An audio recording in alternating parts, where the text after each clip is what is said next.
अचलपूर शहरातील एसटी महामंडळाचे बसस्थानक उद्ध्वस्त झाल्याचं पाहायला मिळते आहे। अचलपूर शहरातील बसस्थानक उद्ध्वस्त झाले असून मागील अनेक वर्षापासून शहराला बसस्थानकच नाही। यात बसस्थानक नसलेले विदर्भातील ते एकमेव तालुक्याचे शहर ठरते आहे। या उद्ध्वस्त बसस्थानकाच्या पुनर्बांधणीची नागरिकांना प्रतीक्षा आहे। 9 महिन्यांपूर्वी भूमिपूजन होऊनही निधी अभावी पुनर्बांधणीचे काम रखडले आहे। वन्हाडची राजधानी म्हणून ऐश्वर्य उपभोगलेले आणि एकेकाळी जिल्हा राहिलेले अचलपूर शहरामध्ये 1990 ते 91 मध्ये प्रथम बस स्थानक उभारले गेले। 16 डिसेंबर 1990 ला या कामाचे भूमिपूजन केले गेले आहे। अल्पावधीतच हे बस स्थानक बंद केले गेले तर उद्ध्वस्त बसस्थानकाला अवकडा प्राप्त झाल्याचे दिसते। भंगार अवस्थेतील हे बस स्थानक शहरवासियांकरिता निरुपयोगी ठरले आहे आणि बघता बघता ते उद्ध्वस्त झाल्याचे सुद्धा पाहायला मिळते आहे।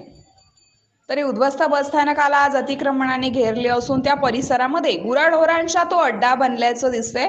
बसस्थानक परिसरात चक्क म्हशी बांधल्या जात आहे। शेणाचे ढिगारे बघायला आपल्याला इथे पाहायला मिळते आहे। एसटी महामंडळाच्या मालकीच्या या जागेचा वापर वाटेल तसा घेतला जात असल्याचे सुद्धा या बसस्थानकामध्ये आपल्याला पाहायला मिळते आहे।